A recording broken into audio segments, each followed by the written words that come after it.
All right. Hey, welcome to the Pink Out. The Pink Out is about ordinary women on an extraordinary journey to empower women one story at a time. We are embracing women through friendship, love, honesty, and support. Join us each Sunday at 9:30 a.m. Eastern Standard Time for a half hour of fun and laughter. We'll be on iHeartRadio 96.3 FM, WBGA, Brunswick, and the Golden Isles. I am Kesey Monique. I am your host. I'm an authoress. I'm also the founder of The Root Factor. I'm a serial entrepreneur. I'm also a life, relationship, and trauma coach. And I'm also the host of the Pink Out podcast. Hey, I'm a wife, mother, and Mimi. The last book I wrote is called The Day I Met My Boaz, which we'll be talking about today in this episode. Hello, everyone. I am your transitional coach, Stacey Young. I have been married 18 years, mother of four, and I am the author of Approve Yourself, which is an intentional guide for women on a journey to find self-love, self-care, and unapologetic confidence. Hey everybody, my name is Janelle Jones. I am self-love and abundance coach, pursuing your passion, realistically executing them. And I am also a single mother, homeschool supporter of a teen, as well as an author of Brutal Courage alongside Kesey. Yay! Awesome. So one of the things we're going to do is take a moment for our pink announcements this week. Stacey? All right, so this week we have the Black Excellence Book Release Party online. You can get more information regarding this on eventbrite.com. The date will be October 3rd at 6 p.m. So go and get your information at eventbrite.com. Yeah, thank you, Stacey. Woo! You're welcome. So basically what brought us here is The Day I Met My Boaz. Ladies, you do not want to miss this. Hit Amazon up for this book. You want to get this book. I've heard so many amazing stories come from this book. I've heard, oh, you wrote the story of my life. Oh my gosh, you wrote my autobiography. And when I wrote this, I didn't understand the impact that it would have on all women, or every woman that reads this book, shall I say. So what I'm saying, I'm encouraging you, first of all, and what I'm saying is get this book. It is a must-have in your library. You do not want to miss out on this book. I promise you. So what drew me to write this book, first of all, I was led by the Holy Spirit. I met my husband in a very non-traditional way. And in the beginning of the book, I talk about how it's anything but an original fairy tale, basically. A non-traditional way to how I met my Boaz, and I call him my Boaz because of how he is with me and how he aligns with the Word of God. So I also talk about the three relationships that led me to realize that I needed a change. And trust me, it's not easy when you have to embrace change. So what that looked like for me basically was owning what I was going through and who I am. I thought in the beginning of my life I was set up for failure. I thought that, I was just destined to where I was at that time in my life. So the thing I want to let everyone know is, regardless of how your upbringing was or is or what have you, you do not have to be sentenced to a particular lifestyle. So whether your mama did it this way, your grandmama, auntie, whoever raised you, you are not sentenced to bad habits. You are not sentenced to unhealthy relationships. You are not sentenced to toxicity in relationships. It's not your portion. You don't have to accept that. But in order to change that, you have to own where you are. So one of the easiest things is blaming. We can play the blame game all day long. So I could have said, well, he did so and so and so and so. Well, if he wouldn't have so and so and so and so, or if he was just like, and you have to stop and ask yourself, who's the common denominator here? At some point in time in the game of relationships, you have to take ownership. What are you allowing in your space? Because if somebody knocks at your door, are you obligated to open it? No, you're not. So you're not obligated to have a particular person in your life just because they came. So for me, I opened the door to things and I had to own that. So I wanted to change some things. And like what Dr. Maya Angelou said, if you want better, you're going to do better. And that statement is very true. And you can't bring new things in with an old mindset. You have to transition from the old mindset, the old way of doing things, the old way of being habitual to something new and intentional. You have to be intentional in your thought process. I'm going to intentionally change these things.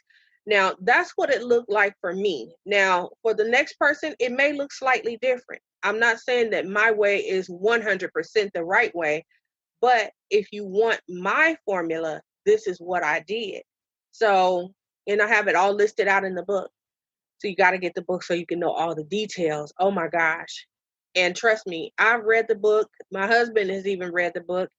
He loved it so much, he even bought his own copy. So, and insisted that he have an autographed copy. And I was like, are you serious right now? He was like, yes, I'm going to support my baby. And I was like, okay, all right.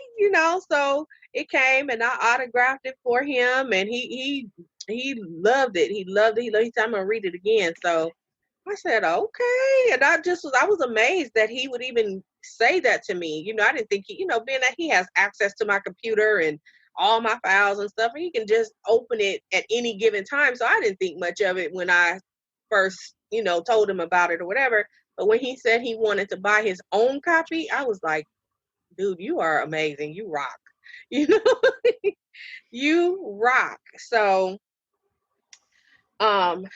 there has also been a plethora of people, sending me messages telling me, how the book has blessed them and, how they really want to get to the point where they meet their Boaz. Well, as with anything, when you are in the midst of trying to grow, it never feels good.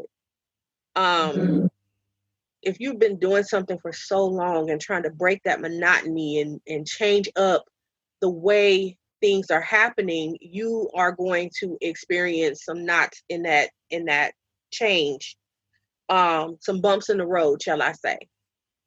I know it sounds easy, but in really truly and authentically embracing change is rough.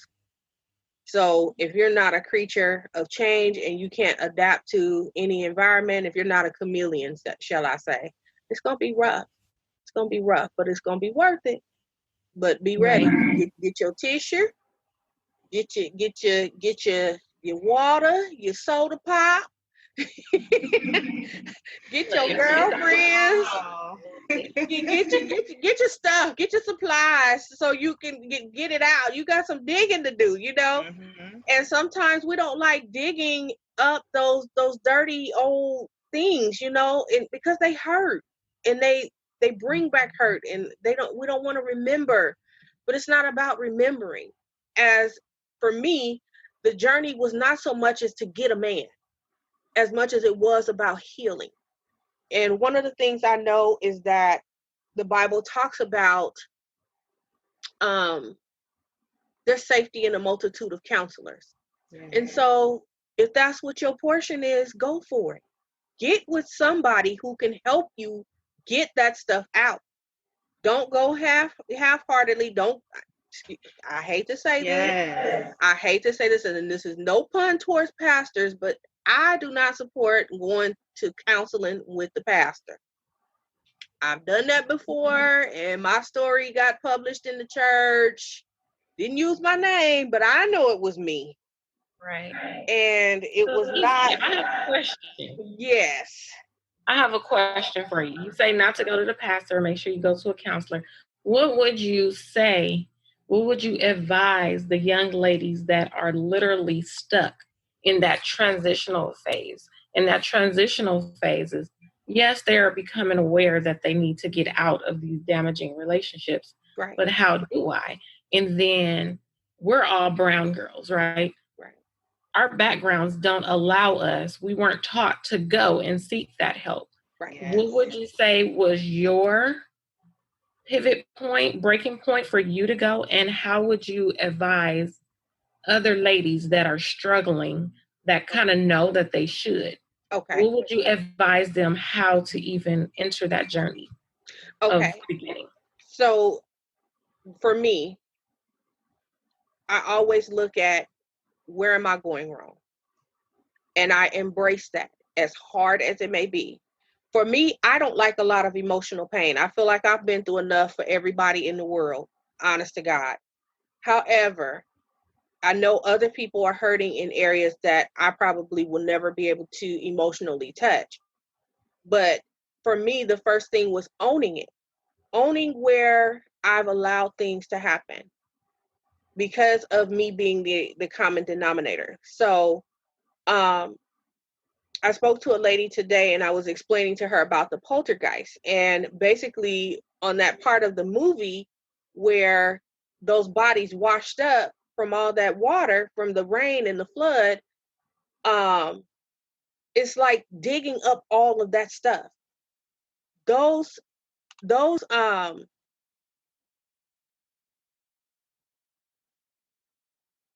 I'm sorry, those, those things that have buried themselves, they're temporarily buried.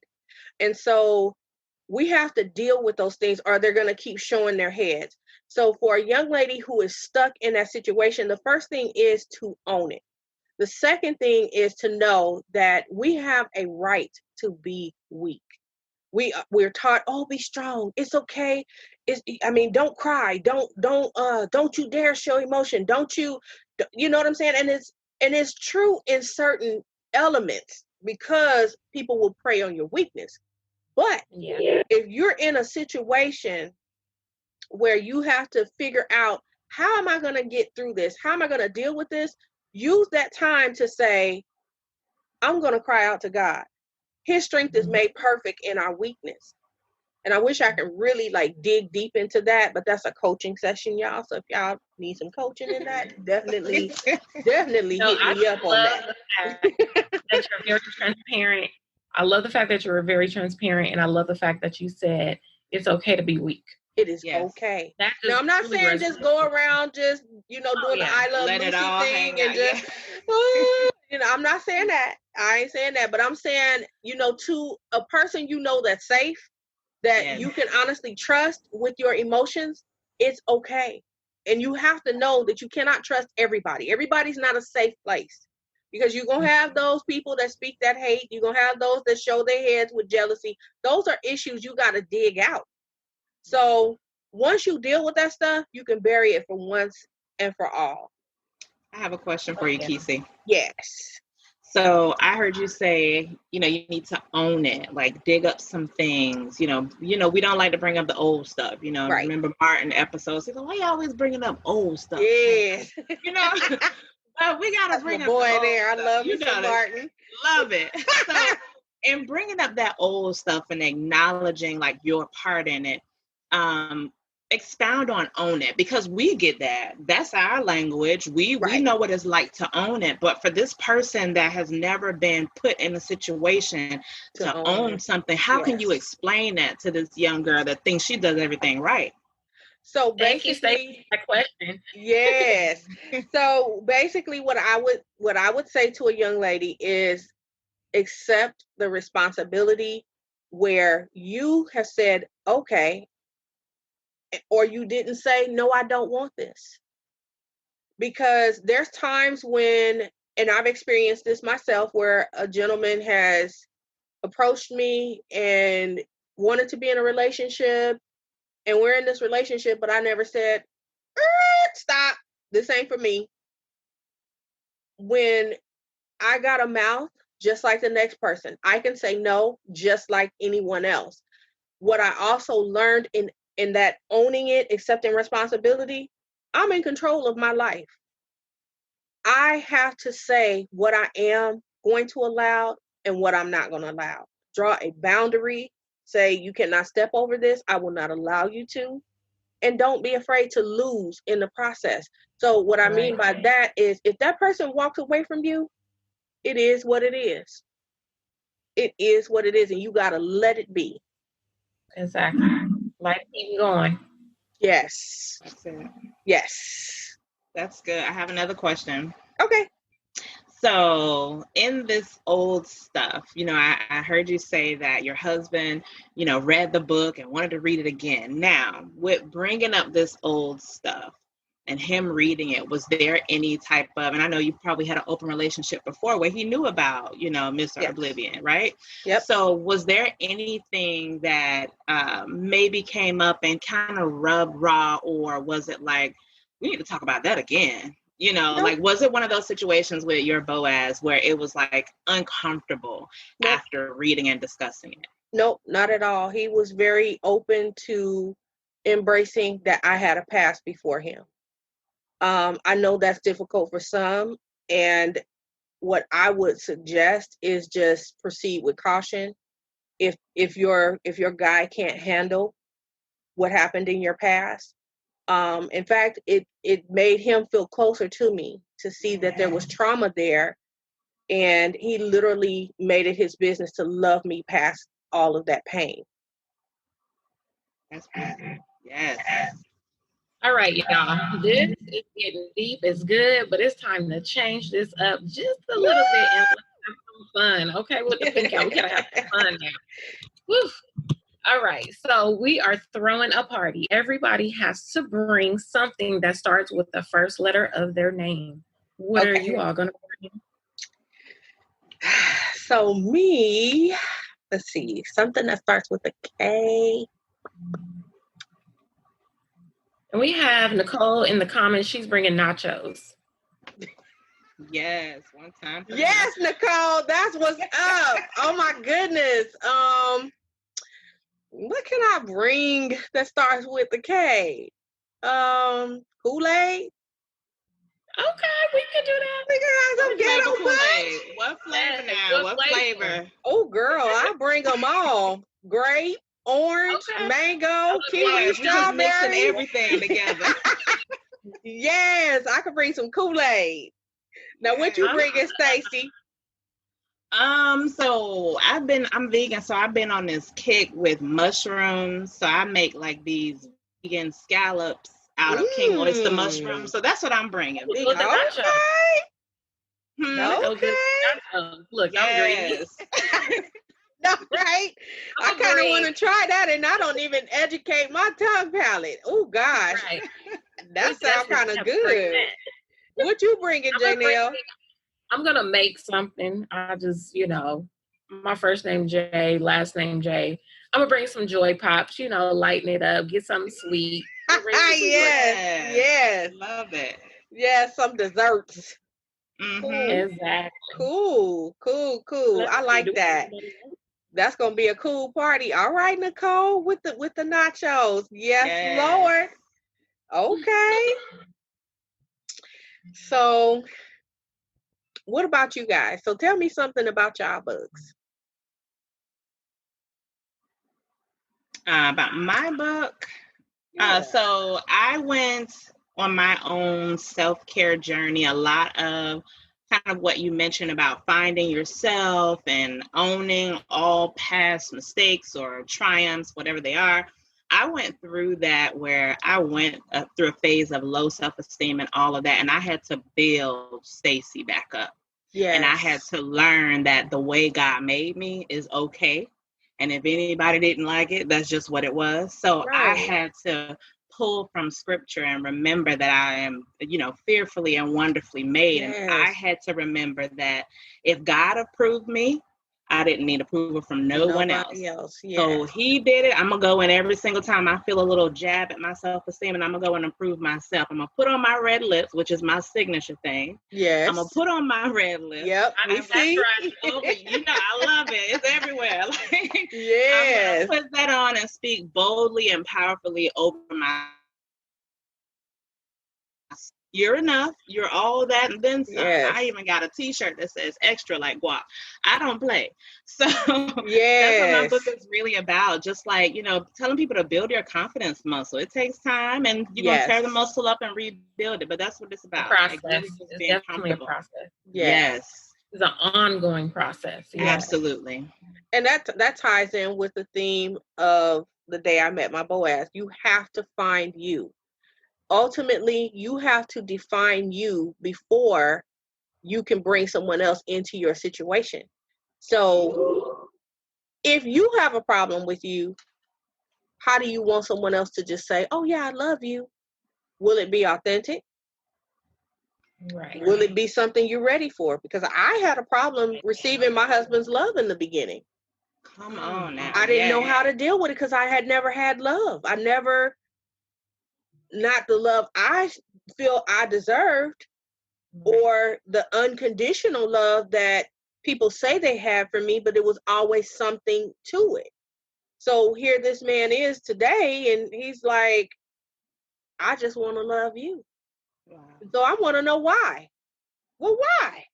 What makes you love me? Well, who told you to love me? Like, you know, I was looking for him to tell me, well, God told me to love you, but he was just like, no, I love you because I do. I love you because I do. And that neck roll. She's like, who told you to love? Like, that neck roll was like, oh, it was everything. Like, hold up. Yes. And so I was like, I was listening to Dr. Miles Monroe, and he mentioned in this one broadcast, he says, if anyone ever tells you why they love you, run. And my husband says, see, you be asking me why. I don't never tell you a why because I don't have a why. I just do. So I was like, okay, you got me. and it made sense because, like I said, in that 80-20 rule in the book, there's things that you should demand, and then there's those things that you can work on. So the demanding part is those things that you must have. I had to have certain things, but then there's those negotiables. So if I get fat, I can lose weight. If you get fat, you can lose weight. You going bald, you can shave your hair. I'm going bald, I can put a weave on. You know, anything. Those are not things that affect the character. Mm-hmm. So for me, I had to say, you know, I want to deal with this and I don't want to deal with that. So when it came to that love part, I was confused about, you know, should he have a reason? You don't ever tell me a reason. And he said, I love you just because I do. And he still says that to me every day. Just because he do. And I'm like, wow. I have a question. Yeah. I don't know if you ever thought about this, but it literally just popped up for me. Okay. That 80-20. Let's go back to that 80-20 rule. Yes. Do you help and assist with your relationship coaching? Do you assist women design their 80-20? Because some may not even know what that is. Some may not even know what to implement into their 80-20. They may have an idea, but it may be the wrong thing. So do you help women kind of bring their own? Yeah. Yes, I work with them where they are with what they have and make suggestions along the way. So you don't want to just look at the superficial because those things are going to fade. So one lady in particular, I remember years ago saying, oh, I got to have a guy that got this, you know, sexy body.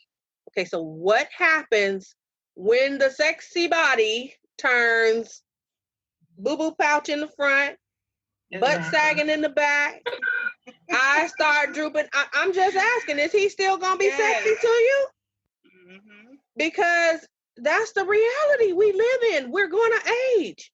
So if you're looking at the exterior and none of the interior, what are you bringing? What do you want him to bring? You know what I'm saying? And so when you look at this, you gotta say, okay, are these things important? Affection, romance, loyalty, trustworthiness. These are things that I had to have. Now there were some things in the natural I needed too. Like if I had a house, you gotta have a house. I got a car, you gotta have a car. I got a job, you gotta have a job. I wasn't financing no more relationships. Been there, done that, got the t-shirt, got branded, everything. I'm done. Ain't doing it no more. And I was adamant about it. Got branded. I got branded about it. Yes. Oh, goodness. Spiritually branded. I was like, no more of this foolishness here. That's a breaking point. I was done. I was tired. So those boundaries had to be there. They had to be there, and I did not break. I was not bending. I wasn't going 79.99999. It had to be 80. Okay, thank you. I like that. You know, I'm single, right? So I gotta revamp my list. I just gotta make sure girl. that I'm realistically executing this 80-20. Yes. So that's why I asked. Yes. That's a good question though, because realistically, you know, even with me being married, I've been married 18 years, got married at 18 and 3/4. Okay, I'm gonna take that 3/4 and put it in there. It wasn't a shotgun. You was grown up. I was grown up because I got to that 3/4. It wasn't a shotgun marriage or anything or wedding. Okay. But it was mutual. We wanted to. My husband is 13 years my senior. Now, what I have learned, and I know Janelle said I want to like revamp my list. What I've learned from me since I got married at 18, my list, my negotiables and non-negotiables changed as I got older. Gotcha. When I tell you, it was all like fun and games. I want you to take me out. I want all this and all that. So it's like, now, can we not go anywhere? Can we just love on each other in the house? Yes. Can we go out when we need to? Can you keep the kids quiet? You know, my list has changed, and women need to know that as you evolve, it's inevitable, honey. Those things are going to change. Exactly. What tickle your fancy 2 years ago may not be the same thing now. And what happens if you start developing these things? As women, our hormones, they get all over the place. And sometimes, honey, we gain weight because of our hormones. So what happens if he don't find you sexy because you gained weight? Yes. Should he dump you? Yeah. You better love me. I mean, that's a real question. That's a real question.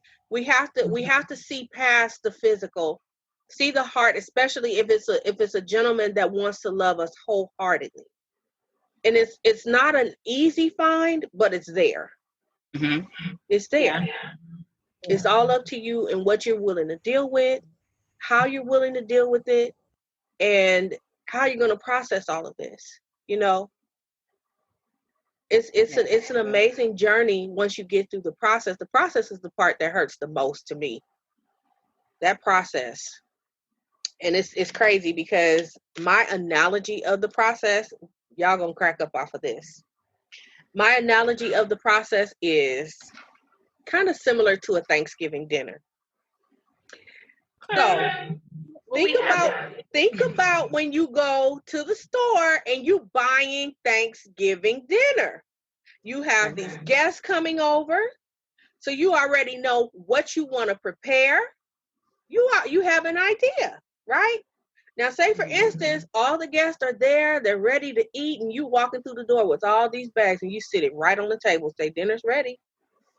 They're gonna be looking at you like, what the? Did she just say dinner was ready? No. It was a Boston market. Right. It has to go through the process of being cooked so that it's beautifully presented so that we can eat. And this is the same way God does with us. We have to go through that ugly process, breaking it down, removing stuff, pulling off excess skin, rinsing stuff off, put it in the oven, add a little more seasoning, stick a little elbow, a little toenail, a little fingernail, stir it up a little bit. Not the nail. Stir it up. You know, I mean, like, you know, grandmama's love, in other words. So not no real nails. Lord Jesus, no. Not no real nails, but yeah. But putting all that little extra love in there, put the little elbow in there and whatnot. So, it goes through a process. But once it's done, you already know what time it is. We about to eat and crash. Yes. So, well, ladies. Now I have one quick question. Mm-hmm. So you're going through that process before you found your Boaz. Like, what can you tell the 18 3/4-year-old me who went through that process while I was already married? Okay. I have found, he's my beau. Right. But the cooking, the cleaning, the elbow, the love, the sweat, the prayer happened before, but all that processing literally didn't happen until I got married. I was fresh out of high school. Right. Wow. So what can you tell the 18-year-old me that's going through that process of finding, cooking, cleaning, shopping to really settle into that process, really get in there, ground yourself? Like, what can you tell me from way back then? Well, first of all, it all starts with that mindset change, that mindset shift. So think about where you are right now. My question would be, before you take that leap, are you sure this is what you want to do? In all honesty, I would have told you don't. Go live your life. However, if you insisted on doing it, I would explain to you there's a process to being married. And the process entails these things. Now, have you discussed this with him? Do he want these things? How are you going to respond? I would give you something to think about instead of just telling you do this, this, this, and this, because it's easy to tell you what to do versus making you think so you can process, And at that point, some women would have said, you know what, this ain't for me. I'm getting an annulment. I can't do this right now. And then there's others who would have said, what she said, go live my life. I'm about to go back to school. I'm about to travel. I'm going to study abroad. Like, I would encourage that highly, because at 18, you're still learning you. In all honesty, I'll be 50 next year. I just learned me. You look good. I try. So I'm saying, and it's not too late, of course, because you're still breathing. But saying to you, what I would say is think about it. Think about where you are versus where you were. Mm-hmm. That mindset shift is going to be everything. It's going to be everything. Make sure that you communicate with him. Sometimes they have to have their own time to process things, so we can't push their process. To God be the glory. I mean, that's a beautiful question, and I'm glad you asked that, because the 18-year and 3/4 of a woman needs to know. They need to know. Hold on. Mm-hmm. Hold on.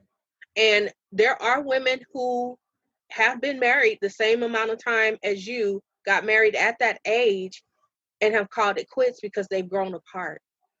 So my advice would be, find that happy place. And sometimes you got to find the happy in you first to get back there. Mm-hmm. It may take counseling.